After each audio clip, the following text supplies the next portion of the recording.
My name's Ian Andrews and I'm working on a project called the Sketchbook and the Collider, and I've been collaborating with Professor Kostas Nikolopoulos from the particle physics group at the University of Birmingham, and I've been trying to find an equivalent world, an equivalence to the particles, the elemental particles that he's uncovering, their characteristics and interactions, and the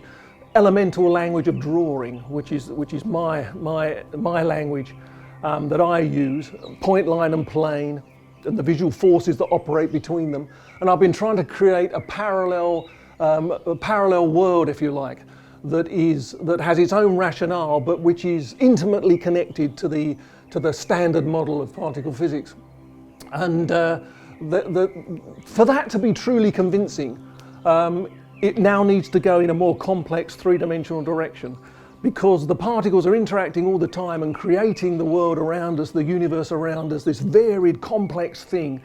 And my drawings need to become more complex and become three-dimensional. So you'll see in the studio that there are maquettes and there are experiments, some tiny little things and some more full-scale things using paper and card. But obviously this needs to be pushed much more forcefully and with different materials being experimented with to take it to its full extent.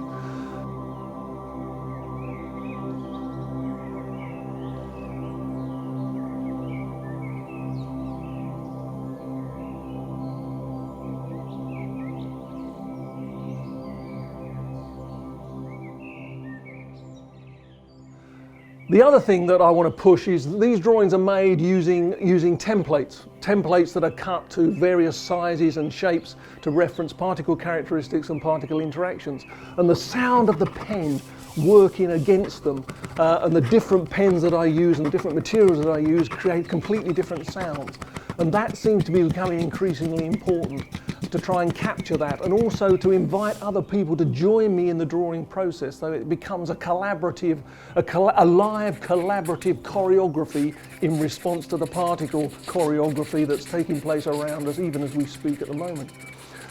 And my previous work was looking at the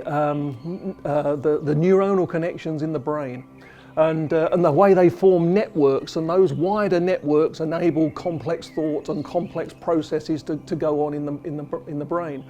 And I became interested in that because my mother suffered from dementia, and I watched those kind of connections slip and slide and fracture. And it was that really inspired me to look at the brain in more detail. And I became fascinated by the work of Santiago Ramon y Cajal, who was an early neuroscientist, who took his own photographs when photography was very early, and who did exquisite drawings of the slides, the microscopic slides that he took, as a way of exploring what was happening in the brain, and made discoveries which he won the Nobel Prize for. So it was this idea of the network that's becoming increasingly important, particularly when you compare it to the particles which are interconnected and have a choreography all the time, and loop quantum gravity with the idea of spin networks.